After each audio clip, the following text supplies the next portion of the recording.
Welcome to NSTV news. నేను సౌజన్య. ముందుగా ముఖ్యాంశాలు. కరీంనగర్ జిల్లా హుజూరాబాద్ పట్టణంలో డంపింగ్ యార్డ్ ఏర్పాటుకు వ్యతిరేకంగా పాడి కౌశిక్ రెడ్డి చేపట్టిన 24 గంటల నిరాహార దీక్ష బుధవారం ఉదయం 10 గంటలకు ముగిసింది. నిమ్మరసం సేవించి ఆయన దీక్షను విరమించారు. ఈ సందర్భంగా ఎమ్మెల్యే కౌశిక్ రెడ్డి మాట్లాడుతూ హుజూరాబాద్ ప్రజల ప్రాణాలకు ముప్పుగా మారే డంపింగ్ యార్డును ఈ ప్రాంతంలో ఏర్పాటు చేయడానికి ప్రభుత్వం ప్రయత్నించడం దురదృష్టకరమని అన్నారు. డంపింగ్ యార్డ్ ప్రతిపాదన పూర్తిగా తొలగించే వరకు పోరాటం కొనసాగుతుందని స్పష్టం చేశారు.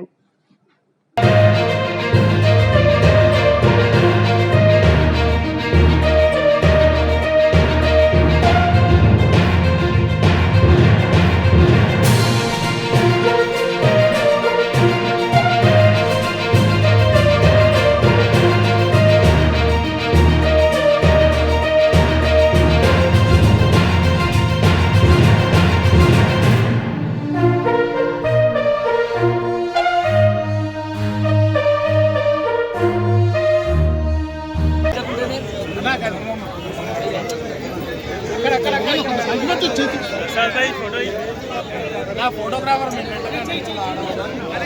పైకి పెట్టాలి చేతు పైకి పెట్టి కింద అరే గేమ్ కొంచెం సార్ సార్ జరగడం చెప్పండి. రాలే రాలే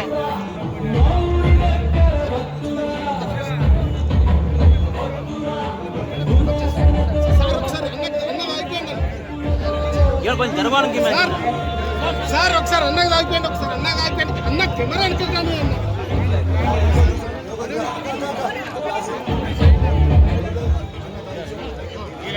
అన్న మీకే మీకే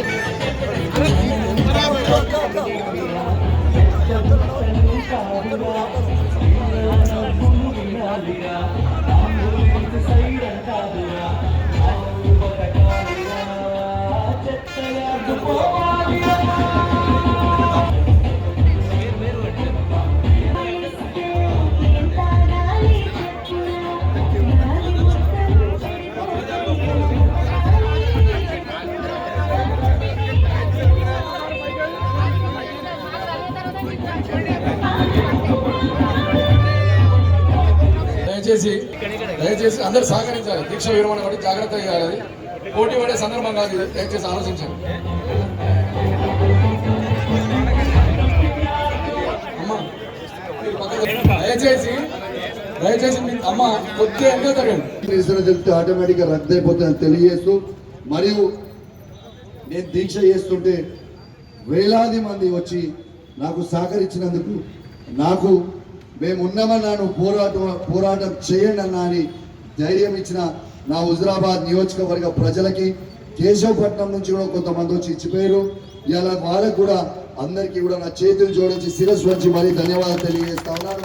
నేను మీకు మాట ఇస్తా ఉన్నాను, కౌశిక్ రెడ్డి శవమన్న లేవాలి, లేకుంటే డంపింగ్ యార్డన లేవాలి తప్పితే మీరు ఎవరు అధైర్యపడకుని, అన్న అంటే నేను ఉన్నా అని మీ ముందర నిలబడి అది ఎంతకైనా తెగించి పోరాటం చేస్తా అని కూడా ఈ సభముఖంగా మీ అందరు కూడా మాటిస్తా ఉన్నా అని చెప్పి సందర్భంగా తెలియజేస్తూ, మొన్న బంధుతోని ఇవాళ నిరాహార దీక్షతోని కేవలం బంధు నిరాహార దీక్ష ఆరంభం మాత్రమే.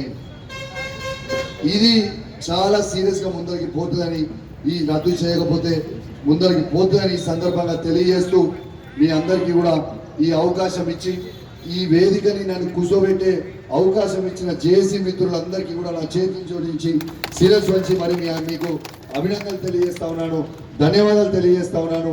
సహకరించిన ప్రతి బీఆర్ఎస్ పార్టీ కుటుంబ సభ్యులందరికీ, సహకరించిన ప్రతి కాంగ్రెస్ పార్టీ కుటుంబ సభ్యులందరికీ, సహకరించిన బీజేపీ పార్టీ కుటుంబ సభ్యులందరికీ, సిపిఐ సిపిఎం కుటుంబ సభ్యులందరికీ, పార్టీలకి అతీతంగా సహకరించిన ప్రతి వ్యక్తికి నా చేతులు జోడించి శిరస్సు వంచి మీ కడుపుల తలకాయ పెట్టి మరి ధన్యవాదాలు తెలియజేస్తా ఉన్నాను. వీళ్ళ మాత్రం రాజకీయాలు వద్దు, హుజూరాబాద్ ముద్దు అనేది ఈ సందర్భంగా తెలియజేస్తూ, పోలీస్ మిత్రులకు కూడా మామూలు పర్టికులర్గా పోలీస్ అంటారు. ఎందుకంటే నాకు కొంచెం పోలీసులతో పంచాయతీ, నాకేం పంచాయతీ కాలే, వాళ్ళు చేసిన తప్పులు మాత్రమే చేసి చూపించింది.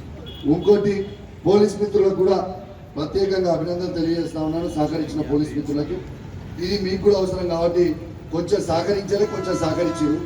నిన్న టెంట్ ఎక్స్టెన్షన్ చేయమంటే చేయనీయలేదు, దానివల్ల ఎంతో మంది ఇబ్బంది కొంచెం పడ్డారు, బట్ పర్వాలేదు. దాంట్లో కూడా పోలీస్ మిత్రులు దయచేసి ఇది మీకు కూడా అవసరం, మీకు కూడా రేపు ఈ ఊపిరిసేగా మీకు కూడా జరుగుతుంది.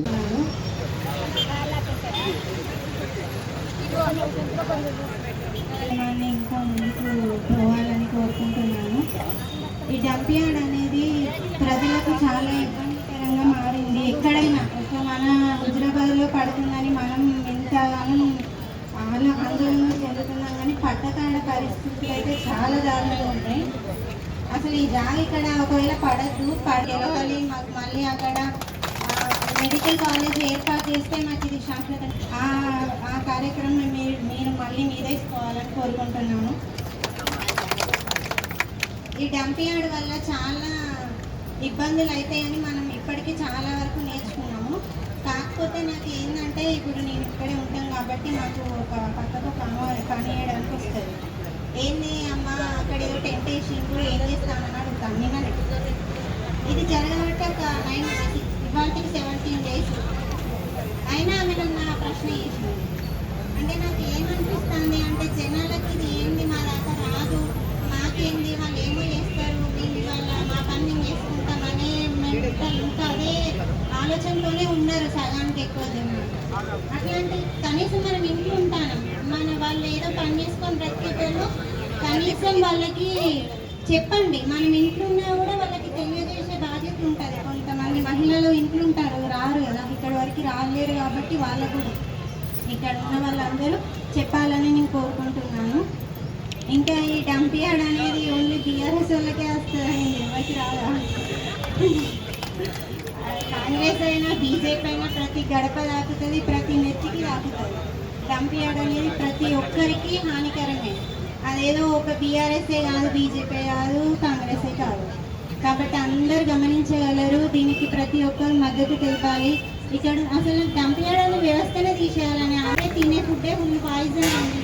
ఈ డంప్ యార్డ్ వల్ల ఇంకా మనకి ప్రమాదకరంగా ఉంది. డంప్ యార్డ్ ఎవరి అనుమతితో వేస్తాను, ఎందుకు వేస్తాను? ప్రజలు వ్యతిరేకించినప్పుడు ప్రభుత్వం ప్రజలకు తగ్గట్టుగా పనిచేయాలి కదా.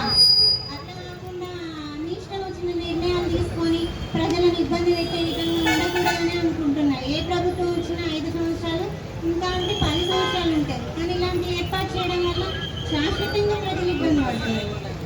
కాబట్టి ఏదైనా నిర్ణయాలు తీసుకునేటప్పుడు ఇట్లాంటి పెద్ద పెద్ద ప్రాజెక్టులు, ఇబ్బంది కలిగించే ప్రాజెక్టులు వేసేటప్పుడు జనాలు ఇక వాళ్ళ ఏంటి వాళ్ళకి ఆమోదం తీసుకున్నాకనే వేయాలని నేను కోరుకుంటున్నాను. ఇంకా ఈ డంప్ యార్డుతో ఇబ్బంది పడే ప్రజలందరూ ఇంకా ఇబ్బంది పడే వీడియోలు అవి ఇవి మీకు సెల్ ఫోన్ ఓపెన్ చేస్తే చాలా వస్తున్నాయి, చూపించండి. మీకు చెప్పడం వీలు కాకపోతే ఆ వీడియో చూపించండి. ఒక 5 నిమిషాలు చూస్తే వాళ్ళకు కూడా పరిస్థితి అనేది తెలుస్తుంది కదా. రేపు ఇక్కడ సిరిసపల్లి వాళ్ళందరికీ చుట్టుపక్కల అగ్రికల్చర్ వాళ్ళు వేసే వాళ్ళకి పొలాలు కోతకొచ్చినాయి, కొంచెం వాళ్ళు రాకపోవచ్చు. ఇక్కడ హుజరాబాద్లో ఉన్న సమీపంలో ఉన్న ప్రజలే దీన్ని కొంచెం నీరు మార్చకుండా చేసే బాధ్యత వాళ్ళు తీసుకోవాలని కోరుకుంటున్నాను.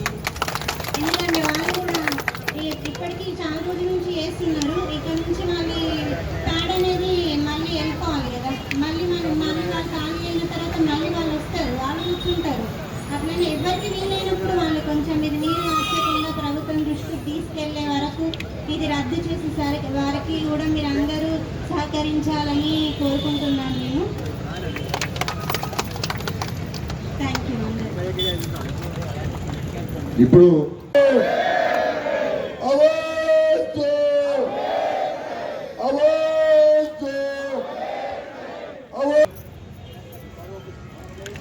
జేఏసీగా ఫామ్ చేసిన ఈశ్వర్ అన్న గారు,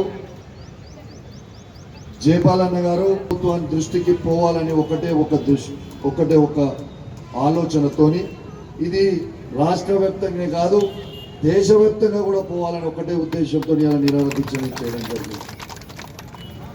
ఇప్పుడు దాకా 24 గంటలైంది, ఒక్క మెతికి అన్నం తినలే. బరాబర్ ఉన్నా, ఇంకా 24 గంటలు కాదు, ఇంకా 10 రోజులు ఉండే శక్తి కూడా నాకు ఉన్నది.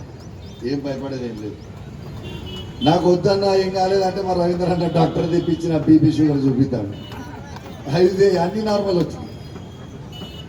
నేను రోజు ఎక్సర్సైజ్ చేస్తా, రోజు ఫిట్ ఉంటా కాబట్టి నాకు పెద్ద అయ్యేది ఏం లేదు.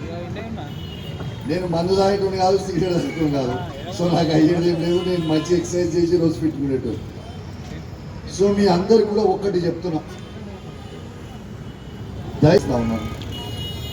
ఉమ్మడి కరీంనగర్ జిల్లా చెత్తని, ఉమ్మడి వరంగల్ జిల్లా చెత్తని తీసుకొచ్చి మా హుజరాబాద్లో సిరిసపల్లి శివార్లో వేస్తారంటే రేపు ఈడ పండబోయే పంటలన్నీ కూడా కలుషితం అయిపోతాయి.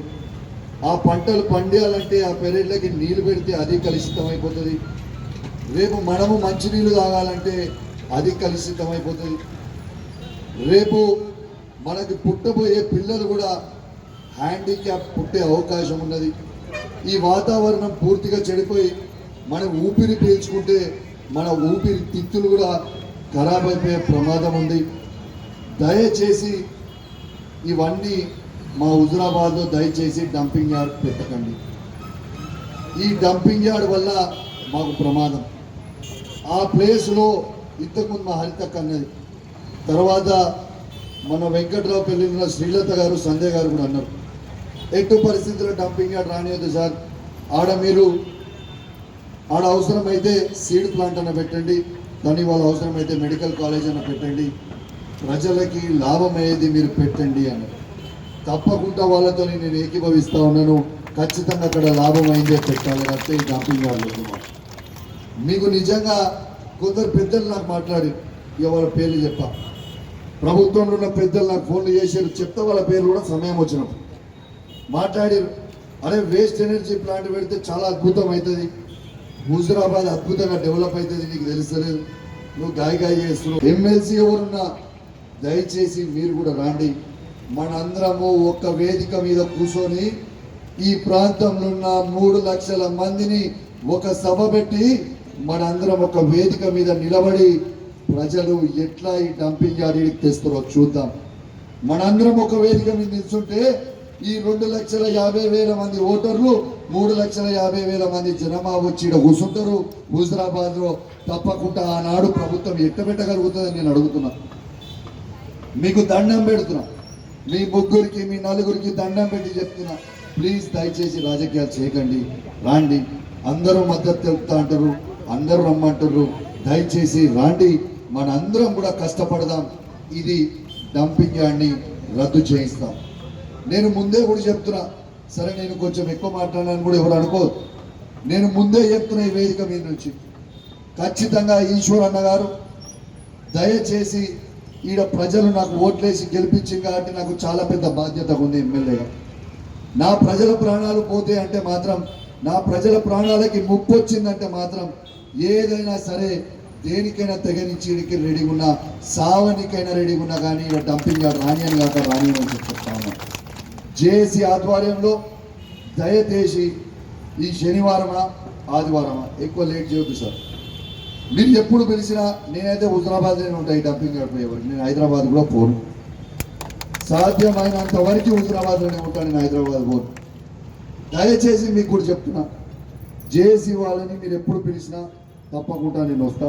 వాళ్ళందరినీ కూడా రమ్మని, వాళ్ళందరూ వస్తే మంచిది, అందరం కలిసి పెట్టి చేద్దాం. మీరు రాకపోతే మాత్రం నేనైతే చెప్తున్నా ఈ వేదిక మీద నుంచి, ఖచ్చితంగా హుజరాబాద్ నియోజకవర్గం మరి ప్రభుత్వ పెద్దలకు నేను విజ్ఞప్తి చేస్తా ఉన్నాను. ఇంకోటి కూడా చెప్తా ఉన్నాను, దయచేసి రాజకీయాలు చేయకండి. ఇంట్లో రాజకీయాలు వద్దు కాక వద్దు. నేనే పెద్ద మనసు చేసుకొని నేను ఇక్కడ శాసనసభ్యునిగా మీ అందరి ఆశీర్వాదంతో ఎన్నికైన తర్వాత కూడా ఈడున్న పెద్దలు ముందడుగేస్తే మీరు ముందడుగేయండి, నేను 2 అడుగులు వెనుకనే ఉంటా. నాకు డంపింగ్ యార్డ్ రద్దవుడు నాకు ముఖ్యం, నాకు రాజకీయాలు ముఖ్యం కాదు, నా హుజరాబాద్ నియోజకవర్గ ప్రజల ప్రాణాలు ముఖ్యమని నేను చెప్తా ఉన్నాను ఈ వేదిక మీద నుంచి. మీరే ముందర ఉండండి, నాకేం అభ్యంతరం లేదు, నేను వెనుక ఉంటా. మీరు ఏది చెప్తే నేను అది ఫాలో అవుతాను. కానీ ఇలా బీజేపీ నుంచి గెలిచిన పార్లమెంట్ సభ్యుడైన బండి సంజయ్ గారు మా హుజరాబాద్ నియోజకవర్గ ప్రజలందరూ కూడా మీకు ఓటేసింది. మీకు ఓటేస్తేనే మీరు పార్లమెంట్ సభ్యులు అయింది. ఇవాళ మా హుజరాబాద్ నియోజకవర్గ ప్రజల ప్రాణాలు బాగలేవు, మా ప్రాణాలకి ముప్పు వచ్చింది. దయచేసి కదిలి రండి, ముందర నిలబడండి. గౌరవ ఈటల రాజేందర్ గారు, ఇవాళ మీరు ఈ స్థాయిలో ఉన్నారంటే నా హుజురాబాద్ నియోజకవర్గ ప్రజలు 20 ఏళ్ళు మిమ్మల్ని ఎమ్మెల్యేగా గెలిపించిండ్రు, 10 సంవత్సరాల మంత్రిగా మీకు అవకాశం ఇచ్చిండ్రు. మీరు కూడా దయచేసి రండి, మనందరం కలిసి పోరాటం చేద్దాం. కాంగ్రెస్ ఇన్ఛార్జ్ చెప్పిన వ్యక్తులకి వేదిక మీద నుంచి చెప్తా ఉన్నాను, అది నిజంగా అంత మంచి ప్లాంట్ అయితే అది తీసుకుపోయి మీ కొడంగల్లో పెట్టుకొని కొడంగల్ నుంచి తెచ్చిన పరిశ్రమలు తీసుకొచ్చి మా హుజురాబాద్లో పెట్టండి అని నేను దయచేసి నా చేతులు జోడించి మరి విజ్ఞప్తి చేస్తా ఉన్నాను. నేను కోపంతో చెప్తున్నాను, ప్రేమతోనే చెప్తా ఉన్నాను. మీరే అది మంచిది అన్నప్పుడు తీసుకుపోయి అది అక్కడ పెట్టండి, అక్కడ ఉన్న పరిశ్రమలు తీసుకొచ్చి ఇక్కడ పెట్టండి, దానికి మేము సంతోషపడతాం. మాకు మాత్రం మా దృష్టిలో మాత్రం అది బేకారు అని నేను ఈ సందర్భంగా ఈ వేదిక మీద నుంచి తెలియజేస్తా ఉన్నాను. ఇంకొకటి కూడా చెప్తా ఉన్నాను, 2,50,000 మంది ఓట్లు వేస్తే నేను ఎమ్మెల్యేగైనా ఈ 2,50,000 ఓట్ల గొంతుగా అసెంబ్లీ సాక్షిగా నాకు మైక్ ఇయ్యాలన్న స్పీకర్కి కాలేలు పట్టుకొని దండం పెట్టి, ప్లీజ్ సార్ మా హుజురాబాద్లో చాలా ప్రాణహాని ఉంది, నీ దండం పెడతా నాకు మైకి అంటే ఇలా బతిలాడిన తర్వాత ఒక 2 గంటల సేపు బతిలాడిన తర్వాత నాకు మైక్ ఇచ్చింది. నాకు 1 నిమిషం మైక్ ఇచ్చి ఈ విషయం గురించి మాట్లాడాను. మా 2,50,000 మంది గొంతుగా నేను చెప్తా ఉన్నాను, మా హుజురాబాద్ ఉన్న ప్రతి అక్క, ప్రతి అవ్వ, ప్రతి చెల్లె, ప్రతి అన్న, ప్రతి తమ్ముడు, ప్రతి తాత, ప్రతి అవ్వ పక్షాన నా గొంతుని ఇక్కడ వినిపిస్తా ఉన్నాను. ప్రతి యువకుని పక్షాన నా గొంతుని వినిపిస్తా ఉన్నాను. మాకు వద్దుగాక వద్దు డంపింగ్ యార్డు, మీకు దండం పెడతా, మీ దయా ముఖ్యమంత్రి గారు మా హుజురాబాద్ నియోజకవర్గంలో ఉన్న 2,50,000 మంది ఓటర్లు, 3,50,000 మంది జనాభా అందరి పక్షాన నా దండం పెట్టి చెప్తా ఉన్నాను, మాకు వద్దు అని అసెంబ్లీ సాక్షిగా మన గొంతులు కూడా నేను వినిపించింది మీ అందరికీ తెలియజేస్తా ఉన్నాను. ఆడనే చెప్పిన ఈడ కూడా చెప్తా ఉన్నాను, కౌశిక్ రెడ్డి మీద ఎవరికైనా కోపం ఉంటే నన్ను ఈ అంబేద్కర్ చౌరస్తాలో నన్ను ఉరిదీయండి, కానీ మా హుజురాబాద్ ప్రజల మీద చేసే వాళ్ళు మీ కొలీగ్స్ ఎవరైనా ఉంటారు కాబట్టి పోలీస్ మిత్రులు కూడా సహకరిస్తున్నందుకు వారు కూడా ప్రత్యేకంగా ధన్యవాదాలు. ఈశ్వరన్న ఒక నిమిషం అన్న, ఈశ్వరన్న మన రత్తమన్న ఈశ్వరన్న, నేను వీళ్ళకి మాట ఇచ్చిన పోలీసు వాళ్ళకి అలా కూర్చున్నప్పుడు తర్వాత ఆ టెంట్లు తీసేస్తాను. ఏమి ముందరున్న టెంట్లు ఎక్స్టెండ్ చేసిన టెంట్లు మాత్రం తీయాలి. ఇది ఉన్నది యాజిటీస్ ఉంచాలి, ఇది మన ఇంతకుముందు ఎట్లున్నది యాజిటీస్ ఉంచాలి. అదే వాళ్ళు ఉంటే ఇలా ఎక్కువ మంది వచ్చిన తర్వాత సహకరించాలని విజ్ఞప్తి చేస్తూ మళ్ళా ప్రత్యేకంగా ధన్యవాదాలు తెలియజేస్తూ మీకు నేను ప్రత్యేకంగా ధన్యవాదాలు తెలియజేస్తూ ఇదే స్ఫూర్తితో అందరం కలిసికట్టుగా ఉందాం. ఇలా ఖచ్చితంగా అందరం మన దాంట్లో మన పుల్లలు పెడితే విడిపోకూరి. ఇంకోటి కూడా చెప్తున్నాం, ఇంకొక పెద్ద మనిషి ఒక మనిషి ఈశ్వరన్న మీద మరియు 24 గంటలు తినకుండా కూడా గట్టిగానే మాట్లాడినా అర్థమైంది అందరికీ. ఏ తల్లి పోచమ్మ గుడి ఏమైతుంది, బతుకమ్మ ఒకసారి సస్తం ఒకసారి, ఓకేనా? Don't worry. లాఠీ ఎవరి మీద రేపు నిజంగా పడాల్సి వస్తే ఫస్ట్ వ్యక్తి లాఠీ దెబ్బ తీసుకునేది కౌశిక్ రెడ్డి. నేను భయపడకు, ఓకే? హార్డ్ వర్క్ వస్తే. Thank you very much. అందరికీ కూడా నా ప్రత్యేకంగా ధన్యవాదాలు తెలియజేస్తూ థ్యాంక్ యూ వెరీ మచ్. మరి ఒక బతుకమ్మ పాటేస్తాం.